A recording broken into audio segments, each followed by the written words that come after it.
Hello friends, આજની મારી વાર્તા છે માનવ હૈયાનો મેળો.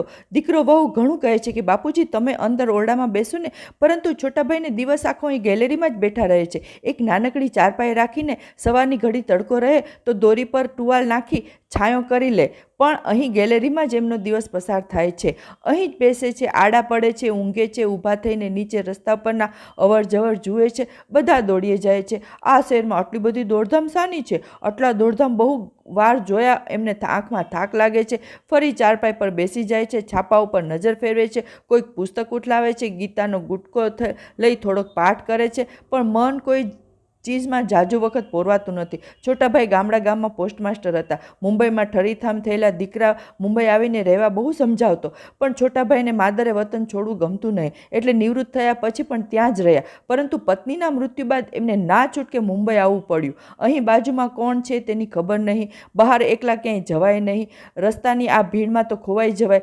દીકરો વહુ બંને નોકરી કરે, સવારમાં નીકળી જાય તો ઠેઠ રાત્રે આવે. ઘરમાં ડોસા સાવ એકલા. વારંવાર એમને સૂચના આપતી, જોજો જટ બારણું ખોલવું નહીં, આ તો મુંબઈ શહેર, કોઈનો ભરોસો નહીં, અને બારણું ખોલીને બહાર નીકળતા જ નહીં. ટાંક કરતું તે બંધ થઈ જશે તો ચાવી વિના તમે બહાર જ રહી જશો. એટલે દિવસ આખો આ ગેલેરીમાં જ કાઢવાનો. ફ્રીજમાં ઢાંકીને થાળી લાવીને છોટાભાઈ બહાર બેઠા. ટેબલ પર એમને ફાવતું નહીં લાગતું, જાણે ખાવાનું પેટમાં જ નહીં પગમાં ઉતરી રહ્યું હોય. વળી અહીં એમને એક સાથી હતો, કાં કાં કરતો એ આવ્યો જ છે.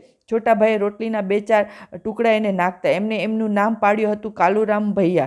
એવી જ રીતે એક ચકો ને ચકી પણ આખો વખત એમને કંપની આપતા. ગેલેરીમાં એણે માળો બાંધ્યો, એમને બચ્ચા પણ થયા. ત્યાં તો છોટાભાઈ એ ચકાચકીના સંસારમાં જ ડૂબી ગયેલા. ઘંટડી વાગી. છોટાભાઈએ પહેલાં ચોર આંખમાંથી જોયું. પોસ્ટમેન હતો. અડધું બાણું ખોલ્યું, કાગળ લીધો. અરે, આ તો નંદુનો કાગળ!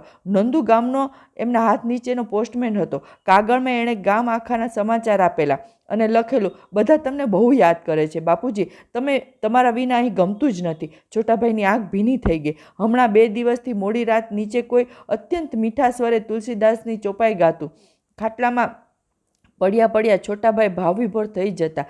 ગામમાં રાત્રે રામપાયણનો પાઠ થતો. તેણે મીઠી યાદ આવી ગઈ. ઘંટડી વાગી. બારણું ખોલ્યું તો સામે એક ભલો ભોળો ગામડિયો લાગતો માણસ ઊભો હતો. નમસ્તે બાબુજી, હું નવો ચોકીદાર રામશરણ.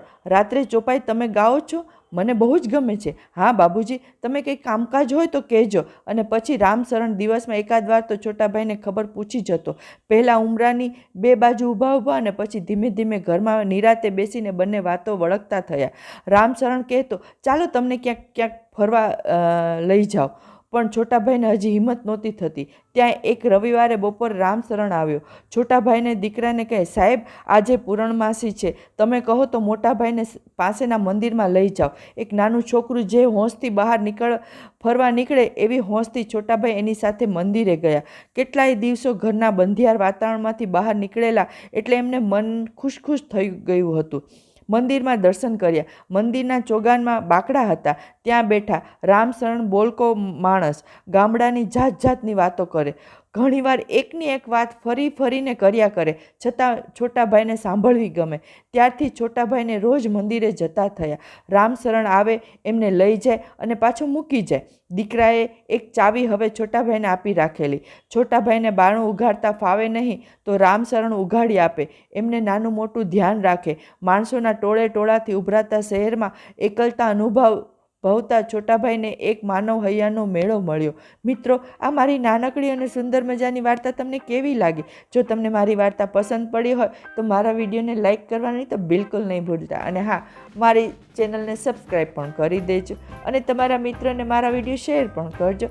ધન્યવાદ.